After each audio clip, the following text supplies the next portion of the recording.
সবাইকে স্বাগত আমার ইউটিউব চ্যানেলে। আজকে আমরা কোষে দেখি 15.1-এর নবম শ্রেণীর ত্রিভুজ ও চতুর্ভুজের পরিসীমা ও ক্ষেত্রফল যে চ্যাপ্টার আছে তার এমসিকিউ যে অঙ্কগুলো আছে সেগুলো কমপ্লিট করব।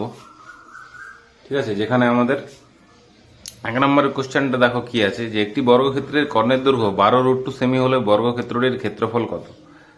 ঠিক আছে, তাহলে এখানে দেখো আমরা যদি দেখি বর্গক্ষেত্রের কর্ণের দৈর্ঘ্যের সূত্র তো আমরা জানি।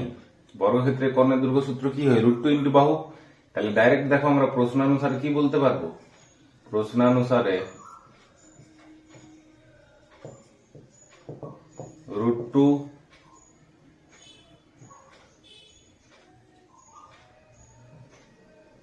ইন্টু বাহু সমান কত বলো? 12√2। কারণ আমরা কর্ণের দৈর্ঘ্যের সূত্র জানি, তাই তো? তাহলে বাহু সমান 12√2 ডিভাইডেড বাই √2। √2 কেটে গেল, তাহলে 12 সেমি।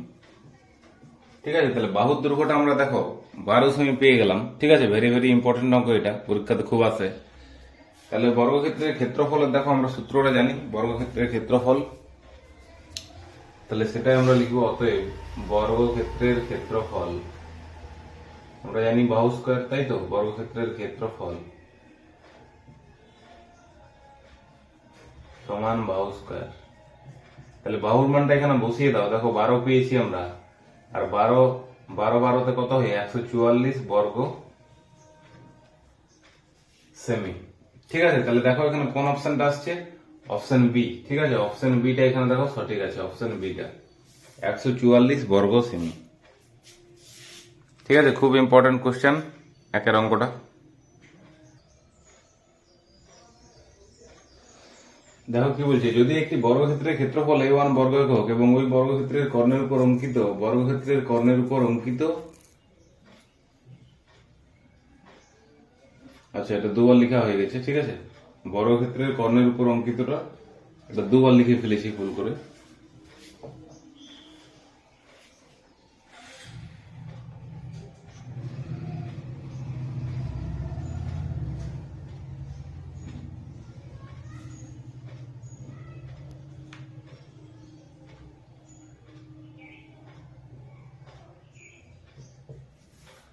তাহলে দেখো, যদি একটি বর্গক্ষেত্রের ক্ষেত্রফল a1 বর্গ একক এবং ওই বর্গক্ষেত্রের কর্ণের উপর অঙ্কিত বর্গক্ষেত্রের ক্ষেত্রফল a2 হয়, তবে a1 অনুপাত a2 কত। তাহলে দেখো, এটা যদি মনে করো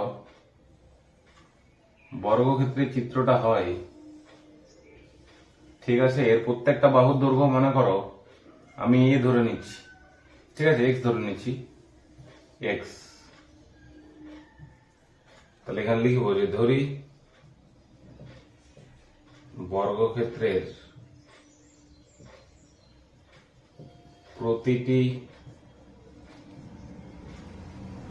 বাহুর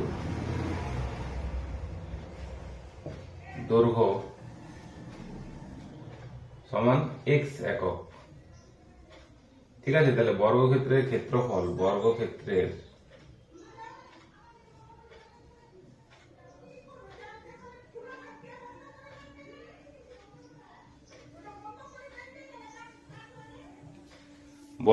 ক্ষেত্রফল a1।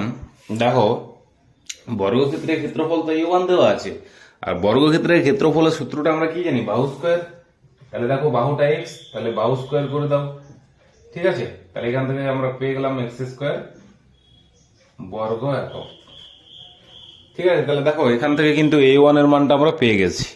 ঠিক আছে, এরপরে দেখো এখানটা একটু বুঝতে হবে তোমাদেরকে, যে ওই বর্গক্ষেত্রের কর্ণের উপর অঙ্কিত বর্গক্ষেত্রের ক্ষেত্রফল a2 যদি হয়, ঠিক আছে, তাহলে যে বর্গক্ষেত্রটা আছে এর কর্ণের উপরে বলছে। ঠিক আছে, কর্ণের উপরে একটু ছবিটা নিচে আঁকছি তাহলে সুবিধা হবে।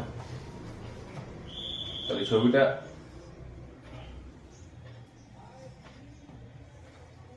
ঠিক আছে, প্রত্যেকটা বাহু এক্স ছিল আমাদের। এরপরে দেখো কি বলছে, বলছে এই যে কর্ণটা যেটা আছে, ঠিক আছে, বা এইভাবে কর্ণটা টানতে পারো, এই কর্ণের উপরে বলছে অঙ্কিত বর্গক্ষেত্র। ঠিক আছে, দেখো কর্ণের উপর অঙ্কিত বর্গক্ষেত্র মানেটা কি? এই কর্ণের উপরে আরেকটা বর্গক্ষেত্র আঁকা আছে,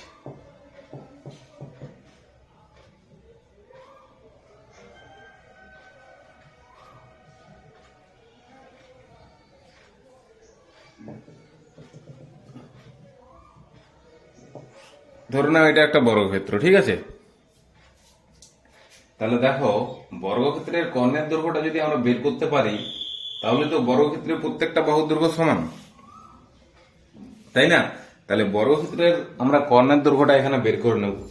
তাহলে বর্গক্ষেত্রের কর্ণের দৈর্ঘ্য, দেখো আমরা সূত্র জানি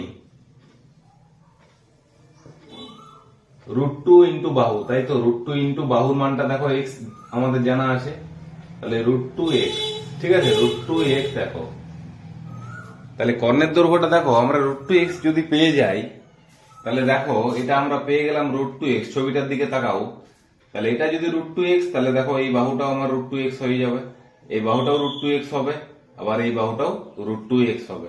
কারণটা কি?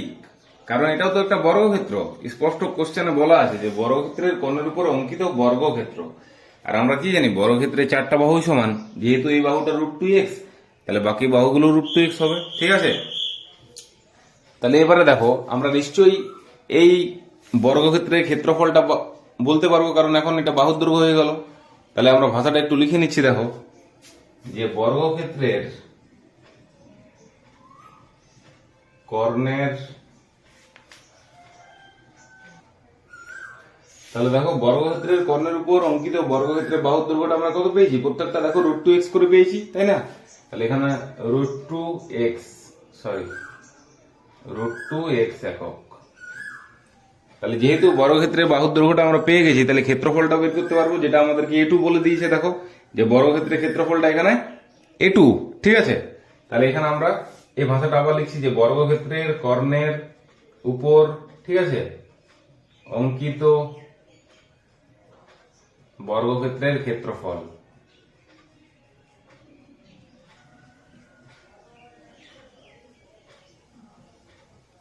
ঠিক আছে, যেটা আমাদেরকে দেখো কোশ্চেনে A2 মেনশন করা আছে, তাই তো। তাহলে A2 সমান বাহু স্কয়ার, তাই তো। বর্গক্ষেত্রের ক্ষেত্রফল বাহু স্কয়ার, তাহলে বাহুটা এখন √2x, তাহলে √2x তার হোল স্কয়ার। তাহলে এখানে দেখো √2 স্কয়ার, √2 ইন্টু √2 মানে 2 হবে, আর x স্কয়ার হয়ে যাবে। তাহলে এত বর্গ একক। এবার দেখো তোমাদেরকে বলেছে A1 অনুপাত A2 বের করতে। তাহলে দেখো A1 এর মানটা আমরা পেয়েছি x স্কয়ার, আর A2 এর মানটা পেলাম 2x স্কয়ার। তাহলে এখানে অনুপাত বের করে দেবো আমরা, তাহলেই আমাদের অ্যান্সার হয়ে যাবে, ঠিক আছে। তাহলে এখানে দেখো A1 অনুপাত A2, A1 এর মানটা বসাও x স্কয়ার, দেখো A1 এর মানটা x স্কয়ার ছিল, আর A2 এর মানটা আমরা এখন পেলাম 2x স্কয়ার, ঠিক আছে। x স্কয়ার কেটে গেল, ঠিক আছে। x স্কয়ার কেটে গেল, দেখো x স্কয়ার কাটা গেল, তাহলে এখান থেকে 1:2 আমরা পাচ্ছি। দেখো কোন অপশনে আছে? এখানে দেখো অপশন এ তে আছে, ঠিক আছে। অপশন এ তে আমাদের সঠিক অ্যান্সারটা আছে, ঠিক আছে। খুব স্পষ্টভাবে এবং ক্লিয়ার ভাবে বলা হয়েছে, কারো বুঝতে অসুবিধা হবে না আশা করি। যদি প্রবলেম থাকে আরেকবার শুনবে ভালো করে কথাগুলো, ঠিক আছে। আর সাবস্ক্রাইব করতে আমি বলছি না, তোমাদের ইচ্ছে হলে করবে, না ইচ্ছে হলে করবে না, ঠিক আছে। তাহলে চলো 3-এর অঙ্কটা আমরা দেখি। দেখো 3-এর অঙ্কটা কি আছে? 6 মিটার লম্বা ও 4 মিটার চৌড়া আয়তকার জায়গা 2 ডেসিমি বর্গ টালি দিয়ে বাঁধতে হলে টালি লাগবে। তাহলে তোমাদেরকে এরকম অঙ্ক আমি বলেছিলাম যে যদি টালির সংখ্যা নির্ণয় করতে বলে, তাহলে কি করব? ক্ষেত্রফল দুটোর ভাগ করে দেবো, ঠিক আছে। তাহলে দেখো আয়তকার যে জায়গা আছে তার ক্ষেত্রফলটা আমরা প্রথমে বার করি। কিন্তু দেখো অঙ্কটা তোমাদেরকে করার সময় অবশ্যই লক্ষ্য রাখতে হবে যে এককটা সেম আছে কিনা। দেখো এখানে মিটার আছে, কিন্তু এখানে ডেসিমিতে আছে। তাহলে আমরা মিটারটাকে ডেসিমিতে চেঞ্জ করব, ঠিক আছে। তাহলে আমরা প্রথমে লিখে নিচ্ছি যে আয়তকার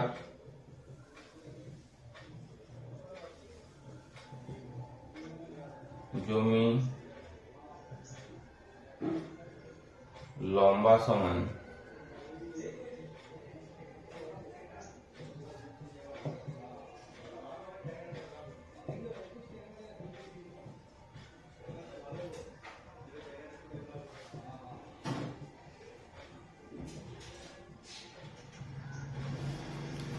লম্বা মানে এখানে দৈর্ঘ্য, আর চওড়া মানে এখানে প্রস্থ, ঠিক আছে। তাহলে দেখো কিলো হেক্টর ডেকামিটার ডেসি, তাহলে 60 হয়ে যাচ্ছে, তাই তো। ডেসিমিতে 10 দিয়ে গুণ হবে, ডেসিমিতে আমরা চেঞ্জ করছি। এখানেও কিলো হেক্টোডেকামিটার ডেসি, তাহলে 40 ডেসি হয়ে যাচ্ছে, 10 দিয়ে কারণ গুণ হচ্ছে। তাহলে আয়তকার জমির ক্ষেত্রফল দেখো আমরা পাবো এখান থেকে, আয়তকার জমির ক্ষেত্রফল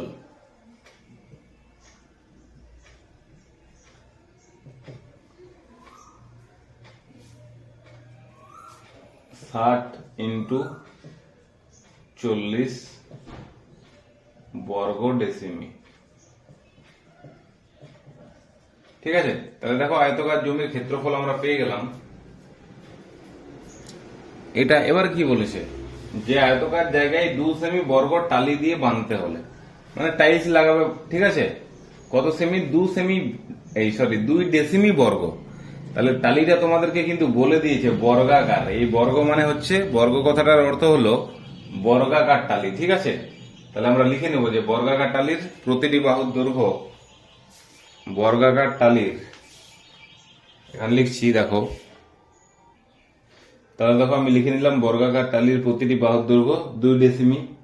তাহলে বর্গাকার টালির ক্ষেত্রফল আমরা কি জানি, যেহেতু বর্গাকার এখানে বলছে, তাহলে বর্গক্ষেত্রের ক্ষেত্রফল বাহু স্কয়ার, তাহলে এখানে দেখো 2 স্কয়ার করে দেবো আমরা, মানে 4 ডেসিমি, 4 বর্গ ডেসিমি। ঠিক আছে, যখনই তোমাদেরকে টালির সংখ্যা নির্ণয় করতে বলবে, এই ক্ষেত্রফলের ভাগ করে দেবো দুটো ক্ষেত্রফলের। তাহলে অতএব টালি লাগবে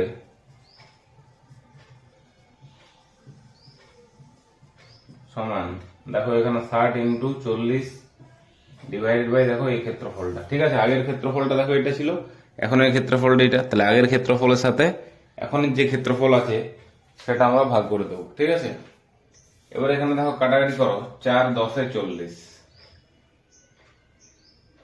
ঠিক আছে, তাহলে দেখো 60 ইন্টু 10 মানে 600টি টালি লাগাচ্ছে এখানে। অপশন, এখানে কিন্তু অপশন সিটা আসছে। ঠিক আছে, দেখো অপশন সি, এখানে 600।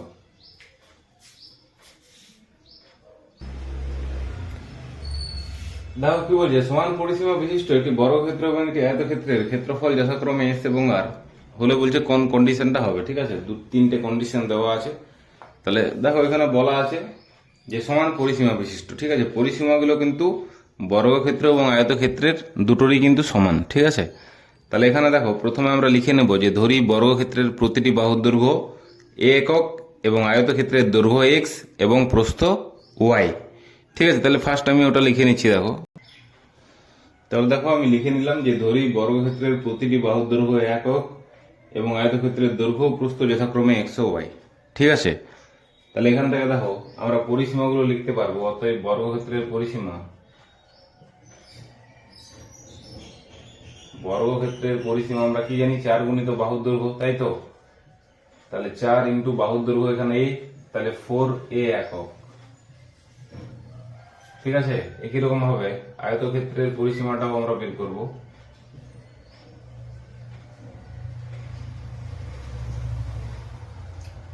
দেখো আয়তক্ষেত্রের পরিসীমা আমরা জানি 2 গুণিত দৈর্ঘ্যযুক্ত প্রস্থ, তাই তো।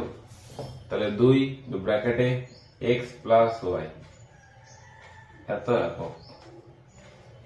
ঠিক আছে, আর কি জানা আছে তোমাদের, দেখো ক্ষেত্রফলটা এস বলছে, এই বর্গক্ষেত্রের ক্ষেত্রফলটা দেখো এস দিয়ে ডিনোট করছে, আর আয়তক্ষেত্রের ক্ষেত্রফলটা দেখো আর দিয়ে প্রকাশ করছে। তাহলে ওগুলো আমরা লিখে নেব যে বর্গক্ষেত্রের ক্ষেত্রফল,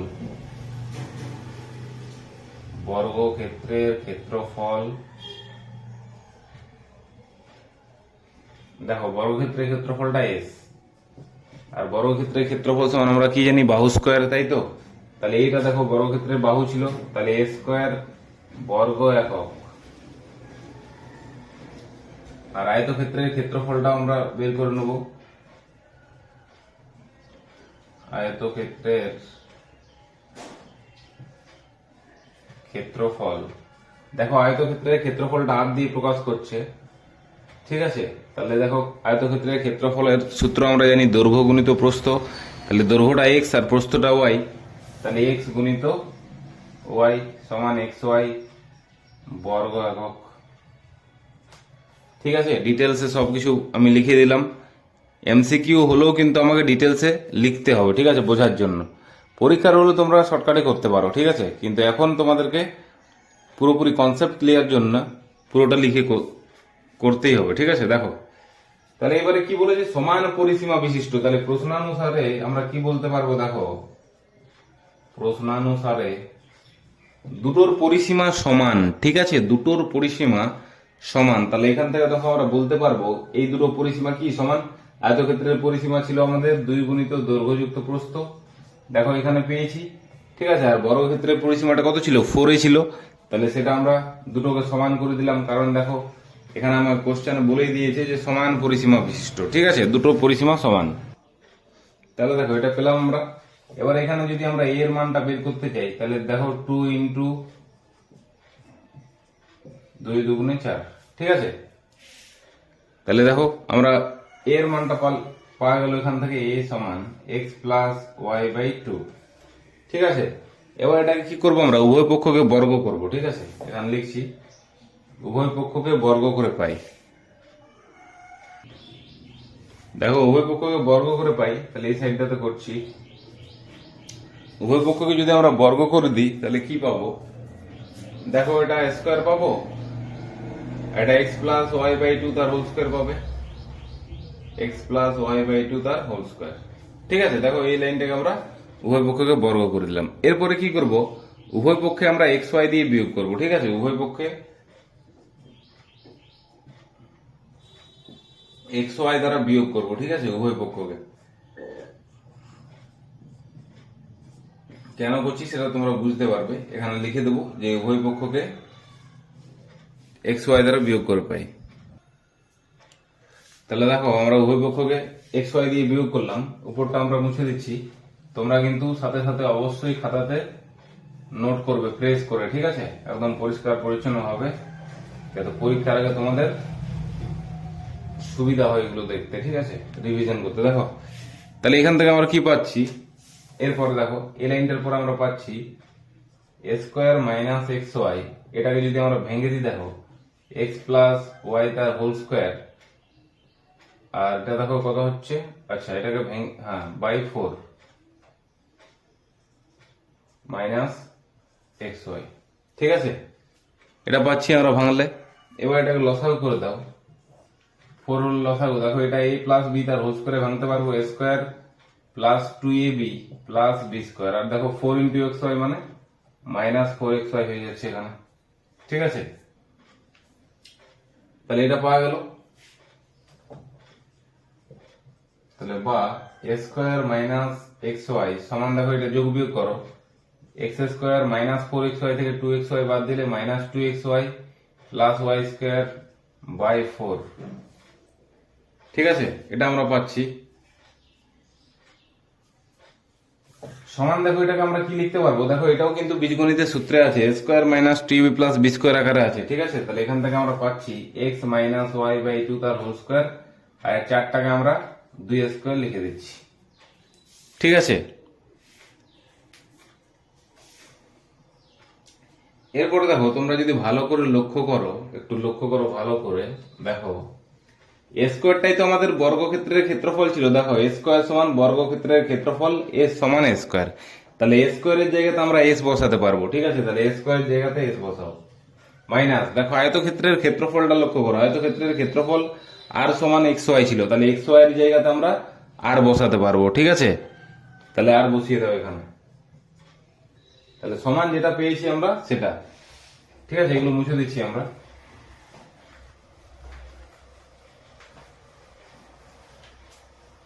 তাহলে এখানে দেখো কি পেলাম আমরা, এক্স মাইনাস ওয়াই বাই 2 তার হোল স্কোয়ার, ঠিক আছে। পুরোটা হোল স্কোয়ার, কারণ দেখো এরও মাথায় স্কোয়ার আছে, এরও মাথায় স্কোয়ার আছে। আর আমরা কি জানি, কোন পূর্ণবর্গ রাশিমালার মান সবসময় গ্রেটার দেন 0 হয়, 0-র চেয়ে সবসময় বড় হয়, ঠিক আছে। এটা কিন্তু মাথায় রাখবে, ঠিক আছে। কোন পূর্ণবর্গ রাশিমালার মান সবসময় গ্রেটার দেন 0 হয়, 0-র চেয়ে বড় হবে, ঠিক আছে।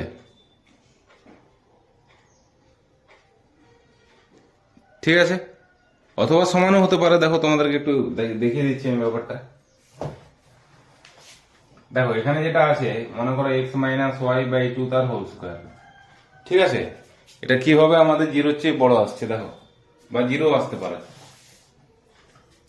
মনে করো এক্স এর মানও আমরা 5 নিচ্ছি, আবার ওয়াই এর মানও 5 নিচ্ছি। তাহলে এখানে যদি আমরা বসিয়ে দিই, দেখো 5 মাইনাস 5/2 তার হোল স্কোয়ার, তাহলে 0/2 মানে কি হবে 0 স্কোয়ার, মানে 0 চলে আসছে। তাহলে 0 হতে পারে, অবভিয়াসলি হতে পারে। ঠিক আছে, আর দেখো অন্য কোনো এক্সাম্পল দিই। এক্স এর মানটা মনে করো 3, ওয়াই এর মানটা মনে করো 5। ঠিক আছে, তাহলে এখানে দেখো বসাও এক্স মাইনাস ওয়াই/2 তার হোল স্কোয়ারে, তাহলে 3 মাইনাস 5/2 তার হোল স্কোয়ার। তাহলে এখানে কত পাচ্ছ তোমরা দেখো, -2 আর নিচে 2 তার স্কোয়ার। ঠিক আছে, তাহলে এখানে দেখো 2 একে 2, তাহলে -1 স্কোয়ার। তাহলে দেখো -1 এর বর্গ তো মাইনাস মাইনাস প্লাসই হয়। তাহলে ব্র্যাকেটের ভিতরে মাইনাস থাকলেও উপরে কি আছে, স্কোয়ার আছে। মাইনাস মাইনাস সবসময় কি হবে, প্লাস হবে।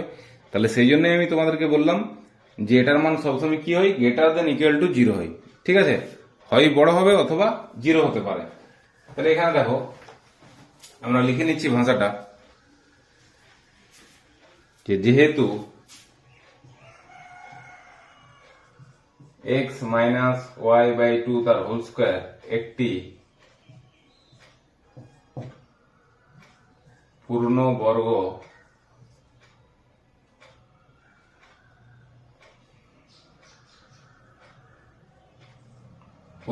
রাশিমালা। ঠিক আছে, তাহলে এটা কি বললাম, গ্রেটার দেন 0 তো অবভিয়াসলি হবে। ঠিক আছে, গ্রেটার দেন 0 অথবা ইকুয়ালও হতে পারে, কিন্তু এখানে অপশনে দেখো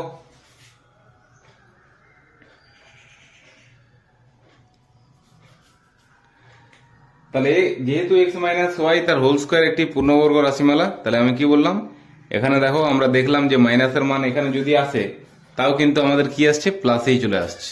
ঠিক আছে, তাহলে এখান থেকে দেখো আমরা কি বলতে পারছি, বা এস মাইনাস আর গ্রেটার দেন 0।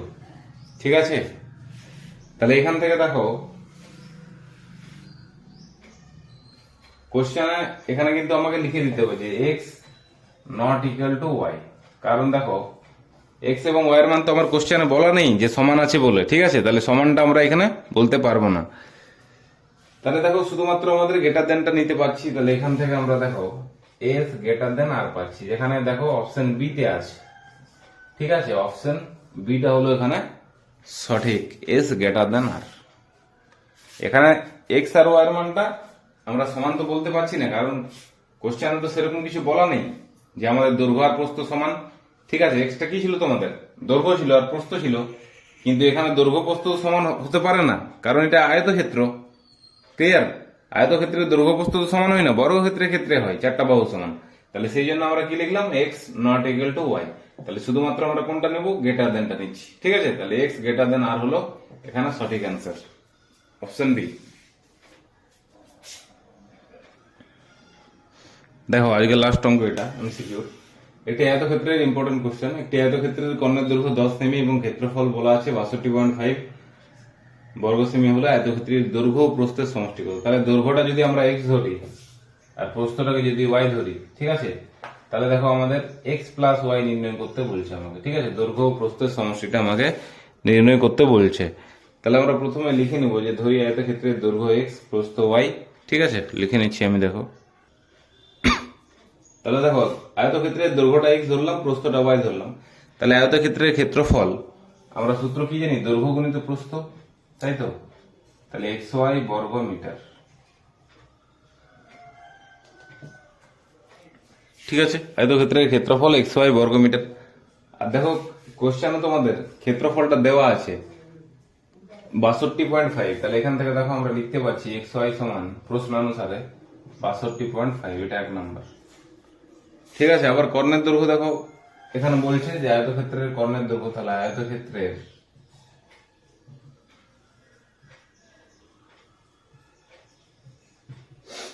কর্ণের দৈর্ঘ্য সমান, দেখো আমরা সূত্রটা কি জানি, রুট ওভার অফ দৈর্ঘ্য স্কোয়ার প্লাস প্রস্থ স্কোয়ার, তাই তো। তাহলে দৈর্ঘ্যটা এক্স আর প্রস্থটা ওয়াই। তাহলে এত, আচ্ছা সেমি ছিল, মিটার না। হ্যাঁ, অঙ্কটা তো সেমি ছিল, এটা আমি ভুল করে মিটার লিখে দিয়েছি। এটা বর্গ সেমি, এটা সেমি। আবার দেখো প্রশ্নানুসারে কর্ণের দৈর্ঘ্যটা কত জানা আছে, 10 সেমি বলা আছে। ঠিক আছে, তাহলে প্রশ্নানুসারে এটা সমান আমরা 10 লিখতে পারবো। তাহলে প্রশ্নানুসারে √(x² + y² কর্ণের দৈর্ঘ্য সমান 10। এবার দেখো রুটটা উঠানোর জন্য আমরা কি করব, উভয় পক্ষকে বর্গ করব।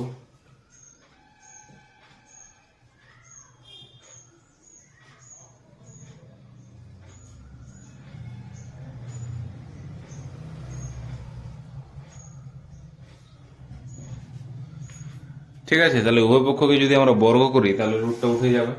তাহলে কত পাবো, x² + y² সমান 10 × 100। ঠিক আছে, আমি আর লাইনটা লিখলাম না, তোমরা লিখে নেবে। উভয় পক্ষকে যখনই বর্গ করবো রুটটা উঠে যাবে, আর এদিকেও 10 10 কত হয়ে যাবে, 100 হয়ে যাবে। এরপর এটাকে সূত্রে ভাঙো, a² + b² সূত্র, a + b তার হোল স্কয়ার - 2ab সমান 100, বা x + y তার হোল স্কয়ার -2 ইন্টু, দেখো x y এর মানটা আমাদের জানা আছে 62.5। ঠিক আছে, সেটা আমরা এখানে বসিয়ে দেবো x y এর জায়গাতে, 62.5 সমান 100। ঠিক আছে, x y এর মানটা বসিয়ে দিলাম আমরা। এরপরে দেখো x + y তার হোল স্কয়ার, এটাকে যদি গুণ করি দেখো কত আসছে, 2 5 10 মানে 125 আসছে, তাই তো। 125.0 মানে 125 সমান 100। তাহলে x + y তার হোল স্কয়ার, এটা মাইনাসটাকে এদিকে যদি আমরা নিয়ে আসি তাহলে 100 + 125 মানে কত হবে, 225 হবে। ঠিক আছে, তাহলে x + y স্কয়ারটা উঠলে আমরা জানি √of হয়। তাহলে 15 15 তে 225। ঠিক আছে, তাহলে একটা 15 বেরিয়ে যাবে। তাহলে দেখো এটাই তোমাদেরকে অ্যান্সার কিন্তু বের করতে বলেছিল, যে দৈর্ঘ্য ও প্রস্থের সমষ্টিটা কত। দৈর্ঘ্যটা x ছিল, প্রস্থটা y ছিল, তাই তো। x + y, দেখো দৈর্ঘ্যটা x, প্রস্থটা y, তাহলে ওদের সমষ্টিটা কত পেলাম আমরা, 15 সেমি পাচ্ছি। ঠিক আছে, তাহলে দেখো কোন অপশনটা সঠিক এখানে, অপশন বি এখানে সঠিক আনসার। ঠিক আছে, দেখো অপশন বিটা, তাহলে এখানে অপশন বি হচ্ছে সঠিক আনসার। তাহলে আজকে আমরা এমসিকিউ গুলো কমপ্লিট করলাম। নেক্সট দিন আমরা সংক্ষিপ্ত উত্তরধর্মী যে প্রশ্নগুলো আছে সেগুলো কমপ্লিট করব। তোমাদের যদি মনে হয় যে ভিডিওটি উপকারে এসেছে, তাহলে তোমাদের যা করণীয় সেটা করবে। সবাই ভালো থেকো, সুস্থ থেকো।